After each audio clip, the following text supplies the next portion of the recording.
He kissed my forehead and told me I was his anchor in a chaotic world. The scent of his expensive cologne, the one I'd bought him for our anniversary, filled the space between us. "I'll call you the minute I land," Mark promised, zipping up his carry-on. The sound was sharp, final. He was always landing somewhere. Chicago, then Seattle, then Miami. His startup was in its crucial funding phase, a whirlwind of pitches and investor meetings that he swore were for us. For our future. I nodded, forcing a smile that felt brittle, like a pane of glass about to crack. "Be safe." He picked up his briefcase, and I saw him pause to check his reflection in the hallway mirror. He adjusted his tie, his face a mask of focus and ambition. The man I married was still in there somewhere, but this version of him was a stranger dressed in a tailored suit. A man who carried his phone face down and cleared his browser history every night. He was gone before the sun was fully up, the silence he left behind roaring in my ears. I walked back into our bedroom and stood before the window, watching his car pull out of the driveway and disappear down the street. The sheets on his side of the bed were already cold. It was a coldness I was getting used to. This trip was to Denver, a 2-day sprint to pitch a new software protocol to a major tech firm. At least, that's what he'd told me. I sank onto the edge of the bed, my hand tracing the indentation his head had left on the pillow. The faint smell of his cologne was there too, a ghostly reminder. It used to be the scent of comfort, of home. Now it just smelled like a lie I was trying to believe. It had started subtly. A year ago, the trips were once a month, then twice. Now I barely saw him for more than a few days at a time. He'd return exhausted but exhilarated, talking a mile a minute about valuations and venture capital, his eyes shining with a feverish light I couldn't quite recognize. I tried to be the supportive wife. I'd listen, nod, and tell him how proud I was, and I was. His intelligence had always been one of the things I loved most about him, but something had shifted. He was building walls, not bridges, and I was on the wrong side of them. The little things started piling up, like stones in my pocket, weighing me down. A late-night text he'd quickly hide with a flick of his thumb. A credit card bill with a charge for a restaurant I'd never heard of, in a city he was supposedly only passing through. When I asked, he'd just laugh it off. "It was a client dinner, Jen. You know how it is." But I didn't know, not anymore. He'd made sure of that. I told myself it was the pressure. The stress of launching a company was immense, and I didn't want to add to it with baseless suspicions. I was being insecure, paranoid. He was working hard for our life together. That's what I repeated to myself, a mantra against the rising tide of doubt. But the doubt was persistent. It was a quiet whisper in the dead of night, a cold knot in my stomach every time his plane took off. That afternoon, I decided to do some laundry. As I gathered his clothes from the hamper, a small, silver object fell out of his suit pocket and clattered onto the hardwood floor. I bent down and picked it up. It was a fountain pen. Sleek, modern, and expensive. It wasn't the one I'd given him for his birthday last year. This one was different. Engraved on the side in a delicate, looping script were 2 initials. AV. My heart hammered against my ribs. AV. Who was AV? My mind raced. Was it a client? A gift from an investor? There could be 100 logical explanations. But logic had left the building a long time ago. All I had was instinct, and my instinct was screaming. I held the pen in my hand, its weight feeling heavy, significant. It felt like a clue, a key to a door I wasn't sure I wanted to open. I spent the rest of the day in a fog, the silver pen sitting on the kitchen counter, mocking me. I tried to work, but the letters on my screen blurred together. I was a senior analyst at a private equity firm, a job that required meticulous attention to detail. It was ironic. I could dissect a company's balance sheet with surgical precision, but I couldn't see the truth of my own marriage. When Mark called that evening, his voice was smooth, professional. Distant. "Hey, honey, just landed." The flight was fine. I gripped the phone, my knuckles white. "Good, how was everything?" I asked, my own voice sounding thin and reedy. "Great, great. The preliminary meeting went well. Big day tomorrow, though. The main pitch." I could hear the clinking of glasses in the background, the low murmur of voices. It sounded like a restaurant, not a lonely hotel room. "Sounds like you're out," I said, trying to keep my tone light. A brief pause. "Yeah, just grabbing a quick bite with one of the junior partners from the firm. Networking, you know." He didn't mention AV, he didn't mention the pen. Of course he didn't. I wanted to scream. I wanted to demand answers, to throw the pen and his lies right back in his face. But I couldn't. A cold, paralyzing fear kept me silent. If I confronted him and I was wrong, I would shatter the fragile trust we had left. If I was right, I didn't know what I would do. So I just said, okay, well, good luck tomorrow. Thanks, babe, you're the best. I'll see you Thursday. The line went dead. I stared at the phone, the silence stretching out. He betrayed me not just with his actions, but with his words. Every "I love you," every promise of our future, felt like a carefully crafted lie designed to keep me passive, to keep me from looking too closely. He had excluded me from his life so gradually, I hadn't even noticed the door closing until it was locked. That night, I didn't sleep. I lay in our big, empty bed and replayed every conversation, every trip, every excuse. The pieces were all there, scattered and disconnected. I just hadn't wanted to put them together. The pen was the catalyst. It was a tangible piece of the puzzle. The next morning, I did something I had never done before. I called in sick to work. I couldn't face my colleagues, couldn't pretend that my perfectly curated life wasn't crumbling around me. Instead, I went to his home office. It was the one room in the house that felt more like his than ours. It was minimalist and cold, all steel and glass. I sat in his expensive leather chair, the one he was so proud of, and I felt nothing. I didn't know what I was looking for. More lies, I supposed. Confirmation that I wasn't going crazy. I started with his desk drawers. They were meticulously organized. Files for every investor, every potential client. Contracts, proposals, financial projections. It was a monument to his ambition. I saw the names of the cities he'd visited: Chicago, Seattle, Miami. It all seemed legitimate. Maybe I was wrong. Maybe the pen was just a pen. But then, in the back of the bottom drawer, tucked beneath a stack of old tax returns, I found a small, leather-bound notebook. It wasn't one of his work planners. This one was personal. My hands trembled as I opened it. His familiar, sharp handwriting filled the pages, but he wasn't writing about business. He was writing about her. Her name was Amelia Vance. The entries were a timeline of their relationship. They had met 6 months ago at a conference. He wrote about her wit, her laugh, her unapologetic ambition. He described dinners in cities he had never mentioned to me. He wrote about the gifts he bought her: a silk scarf, a first edition book, a silver fountain pen. My breath hitched. I felt the air leave my lungs in a painful rush. It was all there in black and white. He wasn't just lying. He was living a completely separate life. He had built a second world, and I was not invited. The man I loved, the man who called me his anchor, was tethered to someone else entirely. The pain was a physical thing. It started in my chest and radiated outwards, a hot, searing agony. It wasn't just sadness. It was humiliation. I felt like a fool. The supportive wife, waiting at home, believing in a future that was a fiction he had written for someone else. I closed the notebook and placed it back where I found it, my movements slow, robotic. I walked out of his office and shut the door behind me, the soft click of the latch echoing the sound of my marriage breaking apart. I stood in the hallway of our beautiful, empty house, the one he was supposedly working so hard for. Every painting on the wall, every piece of furniture we had picked out together, now felt like a prop in a play. A play in which I had been unknowingly cast as the naive, trusting wife.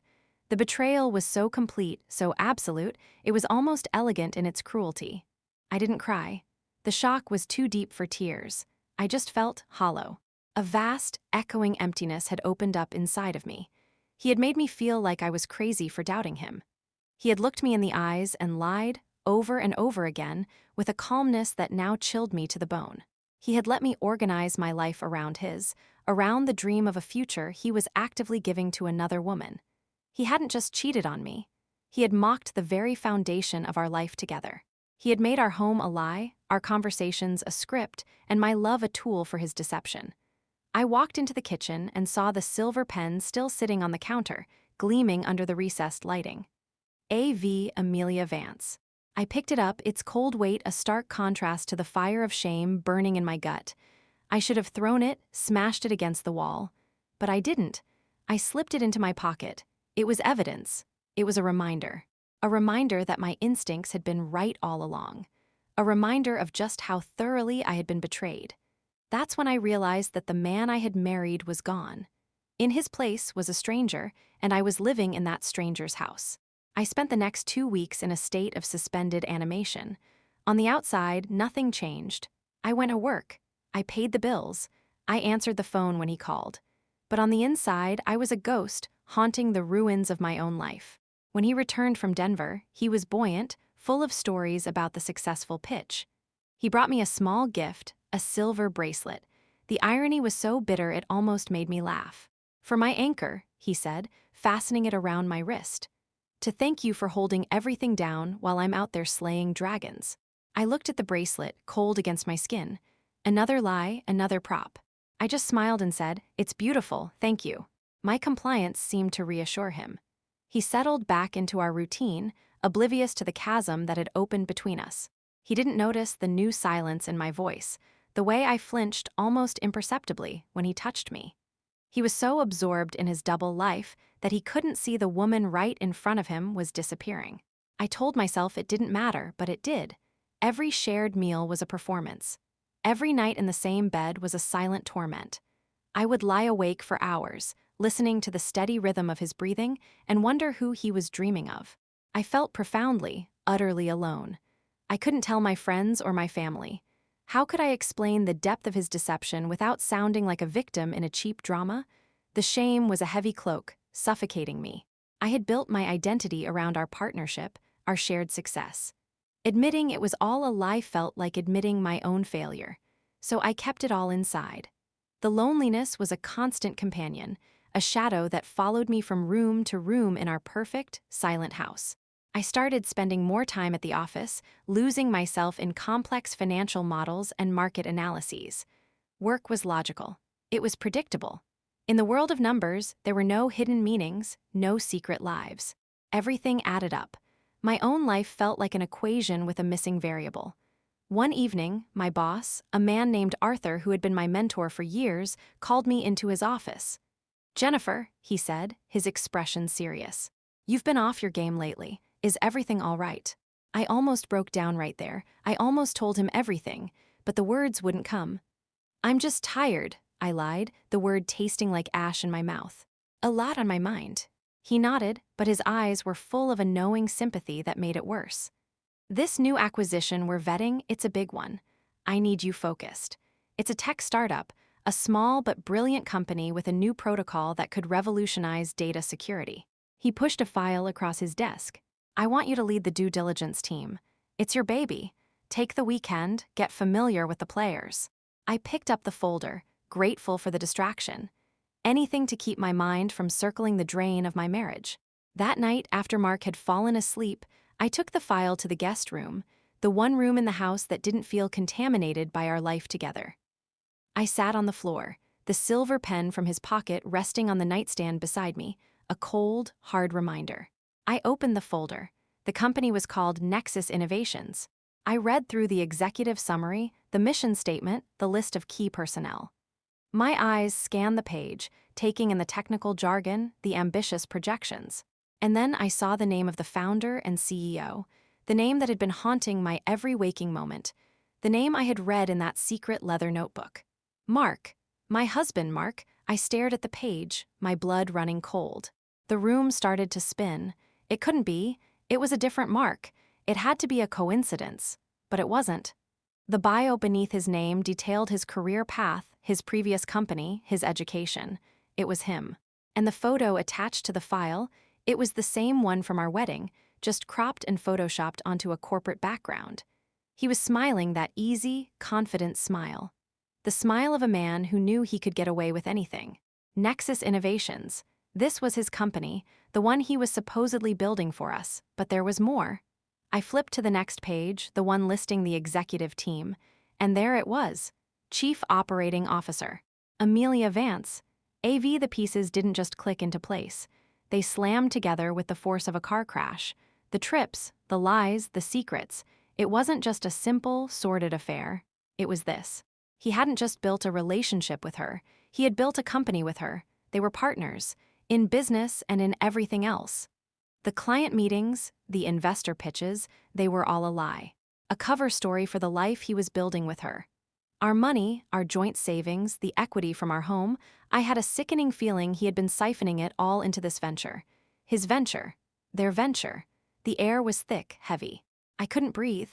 I felt a wave of nausea so intense I had to grip the edge of the bed to steady myself. I had been more than excluded. I had been erased. He had taken the life we built together and used it as collateral for a new one, and he had done it right under my nose. The supportive wife, holding down the fort while he was out slaying dragons. What a pathetic joke. He hadn't been slaying dragons. He had been building a new kingdom with a new queen. And the worst part, the most exquisitely painful, soul-crushing part of it all, my company was considering acquiring his. My boss had just handed me the file. He had just made me the lead on the project. I was now in a position to dig into every single corner of his company, his finances, his entire secret life. He was pitching to investors, trying to secure funding. And I, his wife, the woman he had betrayed so completely, was now on the other side of the table. I was the client. I looked from the file in my lap to the silver pen on the nightstand. The pen he had received from his partner. The pen that had started it all. It was a symbol of his betrayal, yes, but now it felt like something else. It felt like a weapon. A quiet, cold rage began to smolder in the hollow space where my heart used to be. It wasn't loud or explosive. It was a slow, steady burn, the kind of fire that could melt steel. He thought I was his anchor. The dutiful, naive wife who would keep his home life stable while he built his empire with another woman. He had underestimated me. He had looked at me every day and seen only what he wanted to see, a comfortable, predictable part of the scenery. He had no idea who I really was, but he was about to find out. He had built his entire world on a foundation of lies, and I was the one who had just been handed the blueprints. I leaned back against the bed, the file heavy in my hands. The shock and the grief were still there, swirling in a dark, toxic cloud. But now there was something else too, a flicker of something hard and sharp. It was clarity. I finally understood. I understood the coldness in his eyes, the distance in his voice. I understood the separate bank accounts, the locked phone, the carefully constructed alibis. It was never just about another woman. It was about another life. A life he was building at my expense. I stood up and walked to the window, looking out at the dark, sleeping houses in our neighborhood. For the first time in months, I didn't feel lost or confused. I didn't feel weak. The emotional fog had lifted, burned away by the harsh, clean light of the truth. He had made a fatal error in his meticulous planning. He had forgotten to consider me, not as a wife, not as an anchor, but as an analyst. A professional whose entire career was built on finding the truth hidden in the numbers. I picked up my phone and sent a short, simple email to my boss. Arthur, I've reviewed the Nexus Innovations file. I'm in. I want this project. I hit send, the click of the button echoing in the silent room. I was no longer a victim in his story. I was about to become the author of my own. That's when I realized my isolation had been a gift. It had forced me to rely on myself, to sharpen my instincts, to see the world not as I wished it to be, but as it was. And now, I saw everything. The next morning, I walked into the office a different woman. The grief was still there, a cold, heavy stone in my gut, but it was no longer the all-consuming fog it had been. Now, it was fuel, it was focus. I assembled my team. 2 of the sharpest junior analysts in the firm, Leo and Chloe, and our senior legal counsel, David. They were discreet, brilliant, and loyal to the work. They didn't need to know my story. They just needed to know the objective. Nexus Innovations, I began, my voice steady and clear in the sterile quiet of the conference room. They've developed a promising data encryption protocol. Our initial assessment is positive, but the company is young. We need to go deep. Every transaction, every contract, every line of code. I want this company X-rayed. Leo and Chloe nodded, already opening their laptops. David leaned back, steepling his fingers. What's your gut telling you, Jennifer? He asked, his eyes sharp. I paused, meeting his gaze. My gut is telling me their valuation is inflated and their corporate governance is a mess. I want to know why. It wasn't a lie. It was just a fraction of the truth. I turned our designated project room into my sanctuary and my war room. The walls were covered in whiteboards, flowcharts, and financial projections. I worked with a singular, ferocious intensity I hadn't felt in years. I was the first one in every morning and the last one to leave, long after the city lights had painted streaks across the tall glass windows. At home, I was a ghost of a different sort. I moved through the rooms with a quiet, detached purpose. I played the part of the supportive wife, listening to Mark's self-important monologues about his progress. "We're so close to a major round of funding, Jen," he'd say over dinner, his eyes gleaming with that familiar, feverish light. "Could be a game changer." "That's wonderful, Mark," I'd reply, my voice a perfect imitation of wifely pride. I'd ask him questions, simple, innocuous ones, and watch him lie. I'd watch the tiny shifts in his eyes, the subtle tension in his jaw. I was no longer his audience. I was a researcher, studying my subject. He'd talk about the long hours, the stress of managing his team. He never mentioned Amelia by name. She was just a faceless part of the corporate machine he described. He had compartmentalized his life so perfectly, he couldn't imagine his two worlds ever colliding. One night, he came home late, smelling of expensive wine and a perfume that wasn't mine. He dropped his keys on the counter, the sound unnaturally loud in the silent kitchen. "Tough day," he sighed, loosening his tie. "Investor dinner ran long. These guys are sharks." I just nodded, stirring the pot on the stove. Inside my pocket, my phone buzzed. It was an alert from my team. They had just uploaded the Nexus corporate credit card statements for the last 6 months. I knew, with a certainty that was bone deep, that his investor dinner would be on that statement. A table for two at a restaurant we could never afford. He thought he was so clever, but his arrogance had made him sloppy. The silver fountain pen, Amelia's gift to him, sat on my desk at work. I kept it next to my keyboard, a constant, visceral reminder of why I was spending 18 hours a day dissecting balance sheets. Some people had pictures of their families. I had a monument to my husband's betrayal. It kept me focused. It kept the rage cold. We started with the financials. At first glance, everything looked clean, almost too clean. The revenue projections were aggressive but plausible. The expenses seemed standard for a tech startup. But I had learned from Mark himself that the most dangerous lies are the ones hidden in plain sight. I told Leo to cross-reference every travel expense with Mark's personal calendar, the one I still had access to. I had Chloe build a profile on every listed contractor and consultant. 2 weeks later, the first crack appeared. "Jennifer, you need to see this," Chloe said, her voice low. She pointed to her screen. "Nexus has a primary consultant on retainer, $10,000 a month. A firm called Vance Strategic Solutions." My breath caught. AVS. There's no website for this firm, Chloe continued. "No public records, no other clients I can find. The address listed is a P.O. box, and the incorporation papers were filed by one Amelia Vance. She was paying herself, using company funds, investor money to line her own pockets. It was brazen, it was arrogant, it was fraud." "Good work, Chloe," I said, my voice betraying nothing. "Keep digging. I want to know where that money went." I leaned back in my chair, the leather creaking in the silent office. The silver pen gleamed under the fluorescent lights. This was more than an affair. This was a conspiracy. They weren't just partners in life. They were partners in crime. The next day, Leo found the next piece.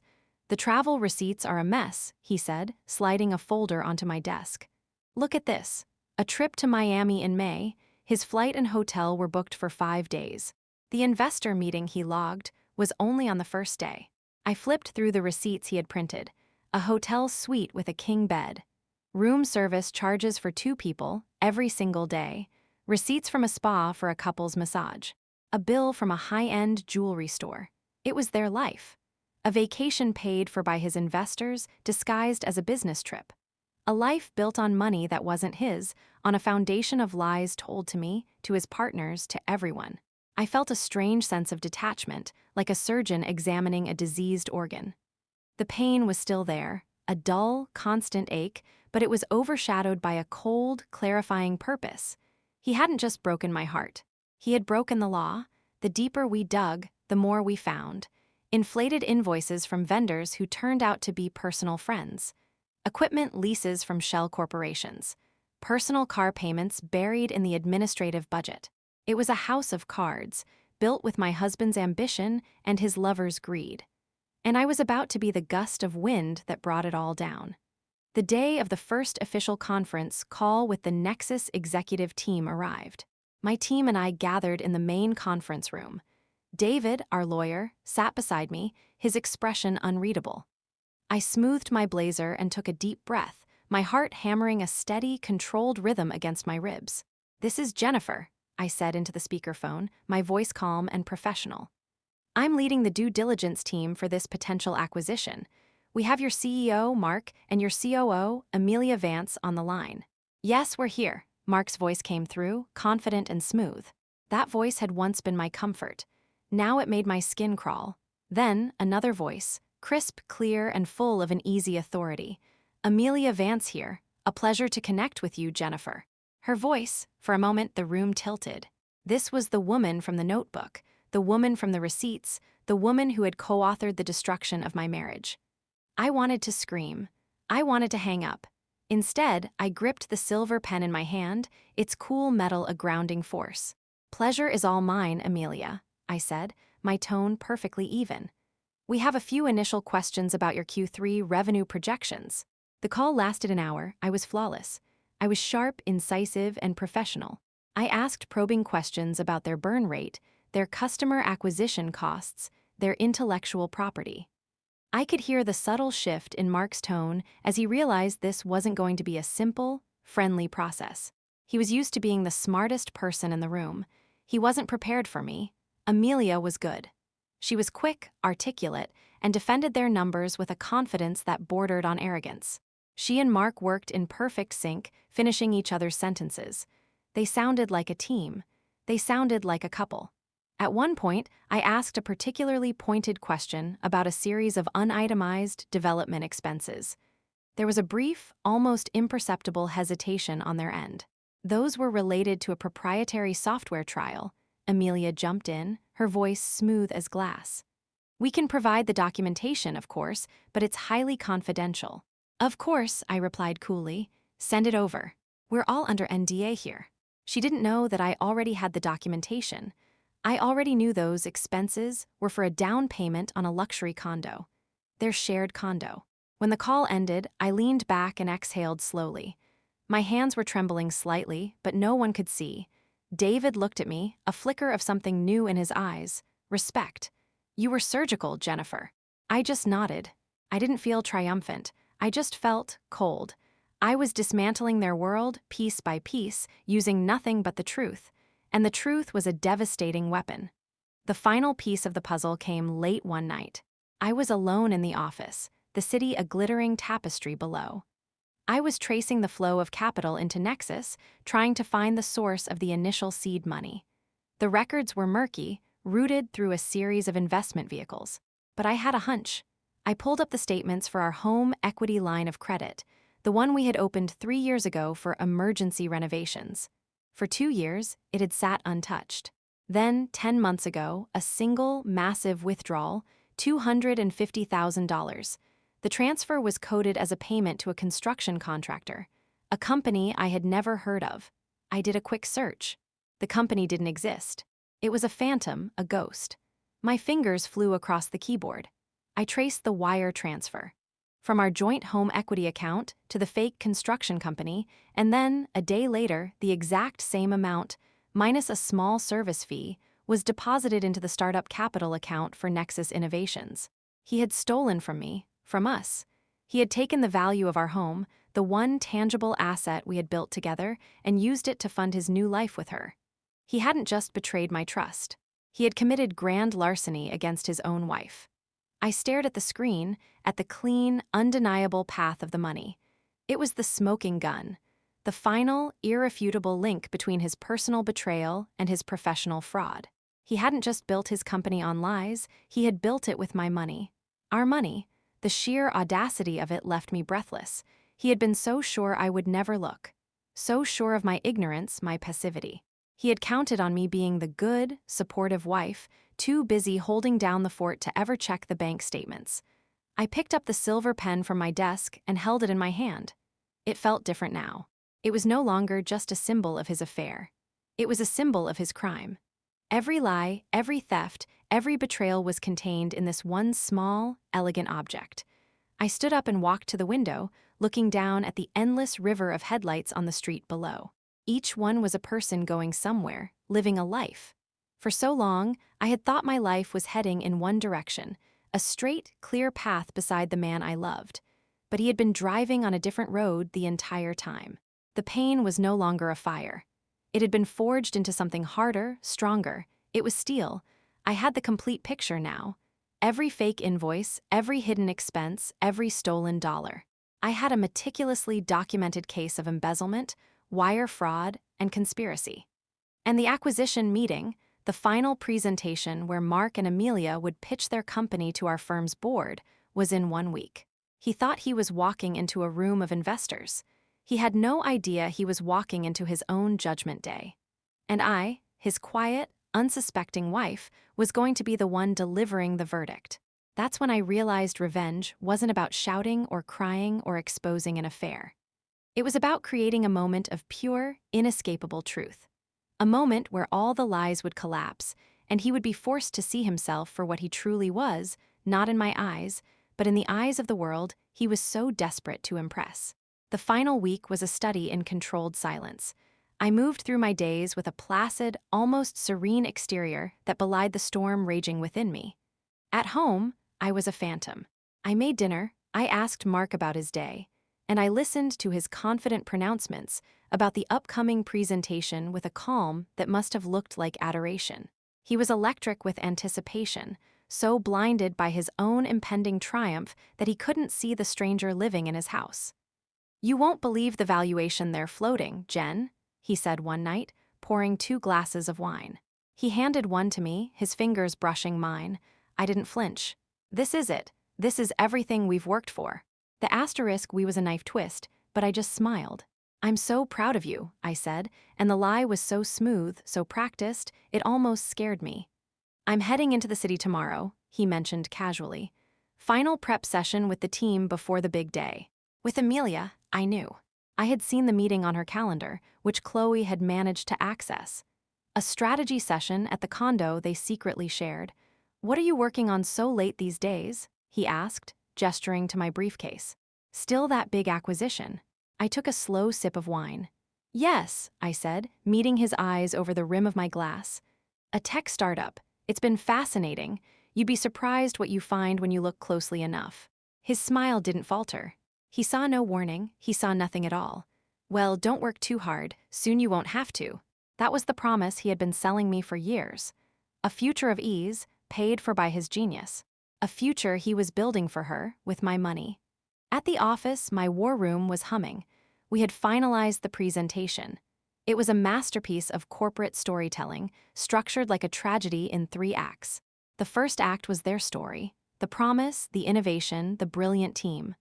The second act was our story, the discovery of irregularities, the questions, the red flags. The third act was the truth. David, our lawyer, reviewed the final deck. He was a man of few words, but his eyes held a glint of something that looked like righteous fury. "This is airtight, Jennifer," he said, closing the laptop. "Professionally, this is financial misconduct on a scale that will trigger a federal investigation. You understand that?"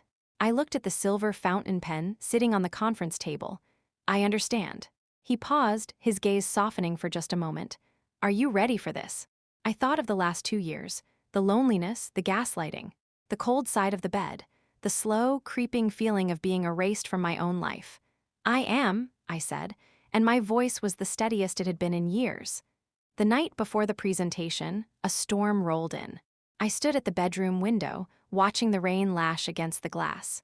Mark was asleep, breathing the easy, untroubled breaths of a man with no conscience. For a moment, a wave of the old grief washed over me.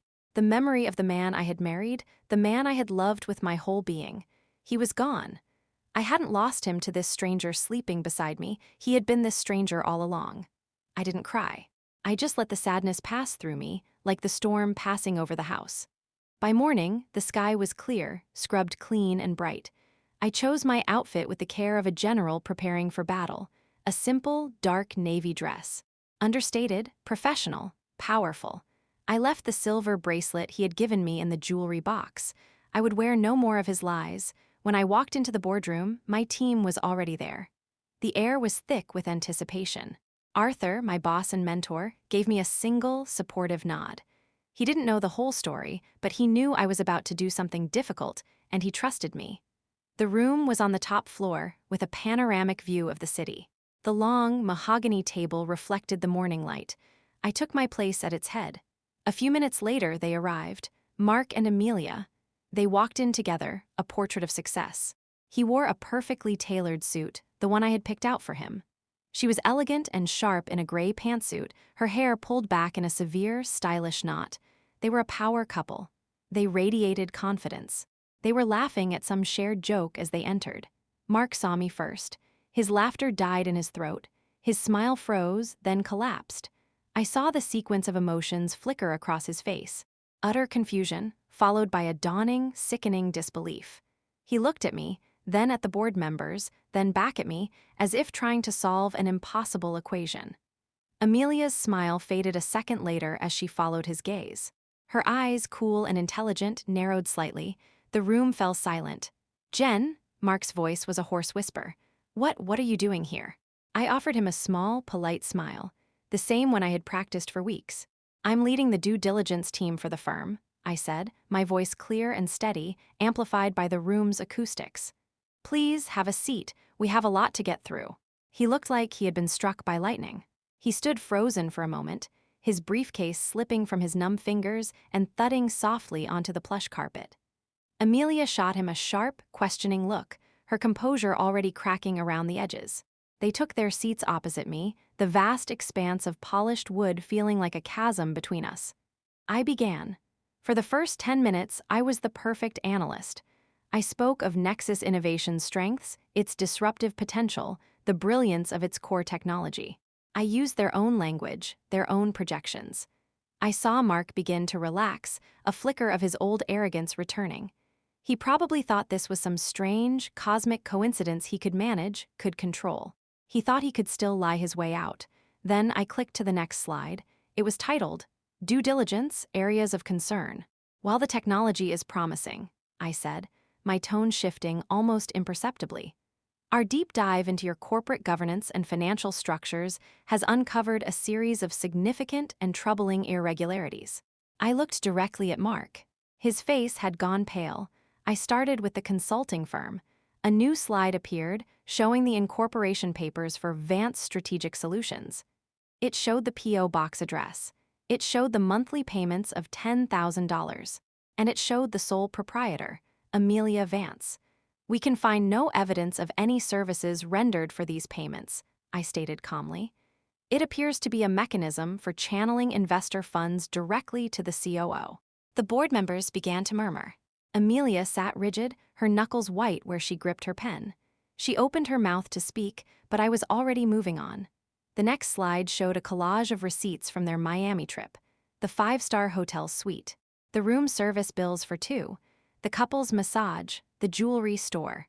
"Company travel and expense policies seem unusually flexible," I continued, my voice betraying no emotion. "A one-day investor meeting that became a 5-day luxury vacation, funded by the company's capital." Mark sank lower in his chair, his eyes darting around the room as if looking for an escape route. There wasn't one. Every eye was on him. I moved through the evidence methodically. The shell corporations, the inflated invoices from friends, the personal expenses disguised as business costs. With each slide, I was dismantling their carefully constructed world, brick by brick. I presented it not as a betrayed wife, but as a forensic accountant, laying out a cold, undeniable case of systemic fraud. Finally, I reached the last part of my presentation. The final act. The slide was simple. It showed 2 bank statements. On the left, a withdrawal of $250,000 from our joint home equity line of credit. On the right, a deposit for the same amount into the seed funding account for Nexus Innovations. A red arrow connected the two. "The most significant irregularity," I said, my voice dropping slightly, "is the origin of the company's seed capital. It was not sourced from an angel investor, as claimed in your pitch deck. It was wired from a private home equity account without the knowledge or consent of the cosigner." I paused, letting the weight of my words fill the silent room. "My home equity account." I looked at Mark. the man I had shared a life with. His face was ashen, his confident mask completely shattered. All that was left was a hollow, terrified man, exposed and stripped of all his lies. He looked small, pathetic. He stared at me, his mouth slightly agape, and in his eyes I saw the full, devastating realization of what he had done and what I had become. He hadn't just been caught. He had been professionally, methodically, and completely annihilated. By me. I reached into my blazer pocket and slowly pulled out the silver fountain pen. I walked to the center of the table and placed it gently on the polished surface, where it gleamed under the recessed lighting. It made a soft, definitive click. Our investigation began with a small, seemingly insignificant object, I said, my voice quiet but carrying to every corner of the room. This pen. A gift, I believe, to the CEO from the COO. The initials AV are engraved on the side. I looked from Amelia's horrified face to Mark's broken one. It seems a fitting symbol for a partnership that has, from its very inception, been built on assets that were acquired dishonestly. I turned to my boss. That concludes my team's presentation. Our recommendation is to decline the acquisition and to forward our findings to the appropriate regulatory authorities. Silence, a thick, suffocating silence hung in the air. Then Arthur cleared his throat. Thank you, Jennifer. You and your team are excused. I gave a small, formal nod. I gathered my papers, not looking at Mark or Amelia again. My part was done. I had presented the truth. The consequences were no longer my concern. As I walked toward the door, my heels clicking softly on the floor, I heard David's calm, authoritative voice begin to speak. Mr. Lawson, Miss Vance, on behalf of the firm, I must advise you not to leave the building. Given the evidence of potential wire fraud and embezzlement, our legal team will be contacting the SEC immediately. I didn't look back. I just kept walking. I pushed the door open and stepped out into the hallway, the sound of my life imploding behind me fading as the heavy door swung shut. I didn't feel triumph. I didn't feel rage. I felt a profound and sudden quiet. The roaring in my ears, the constant hum of anxiety and grief I had been living with for months, had finally stopped. It was over. That night, I went home to our house. It no longer felt like a prison. It was just a building full of things. His frantic texts started an hour later. Dozens of them, pleading, accusing, desperate. Then the calls began. I watched his name flash on the screen over and over and felt nothing. I silenced the phone and put it away. I didn't pack his things. I packed my own, just a small suitcase. The things that mattered, photos of my parents. A few favorite books, the clothes on my back. I walked through the silent rooms one last time. I saw the ghosts of a life I thought I had, the laughter at the dinner table, the quiet mornings with coffee. It was sad, yes, but it was like watching a movie about someone else. That woman, the trusting, naive wife, was gone. I had mourned her. Now it was time to let her rest. I left my house keys and my wedding ring on the kitchen counter, next to the silver bracelet he had given me. I didn't need any of it anymore. As I closed the front door behind me for the last time, the click of the lock was a sound of release. The weeks that followed were a blur of legal proceedings. David and his team handled everything. The board had stood by me, protecting me from any fallout. The news broke in the financial papers first. Tech startup Nexus Innovations under investigation for massive fraud. The company collapsed in a matter of days, a house of cards in a hurricane. Mark and Amelia were facing a mountain of civil suits from their investors, on top of the federal investigation. I heard through my lawyer that Mark had lost everything. The company, the money, the reputation he had so desperately craved. He had tried to fight it, of course. He had tried to blame Amelia, and she, in turn, had tried to blame him. Their brilliant partnership had dissolved into a bitter, ugly war of mutual destruction. My divorce was quiet and swift. He didn't contest it. He had no ground to stand on. I didn't ask for much, just what was legally mine, what was left of our shared assets after the lawyers had picked through the wreckage of his fraud. I wanted nothing that had been tainted by his new life. I left my job a few months later. Arthur understood. I needed a clean slate, a new beginning, far away from the ghosts of that boardroom. I moved to a small city by the ocean, a place where no one knew my name. I bought a small cottage with a garden, and for the first time in years, I felt like I could breathe. I learned that revenge isn't a fiery, passionate act. It's a cold, quiet one. It's not about inflicting pain, but about restoring balance. The world had been tilted on its axis by his lies, and I had simply set it right. Justice was not in his suffering, but in my peace. I never hated him. Hate was too strong an emotion to waste on the empty man he had become. I just stopped thinking about him. He had been the center of my world for so long, and then, one day, he was just gone, a footnote in a chapter of my life that was now closed. Sometimes, when I'm walking on the beach, I think about that silver pen. I left it on that boardroom table, a piece of evidence. It served its purpose. It was a key that had unlocked a terrible truth, but in doing so, it had also unlocked my cage. Respect can't be bought or stolen. That's what I learned. It can only be earned, and I had finally earned my own. We've all been overlooked, our quiet strength mistaken for weakness. If you believe in the power of truth to restore balance, subscribe and join a community that understands. Your story matters here.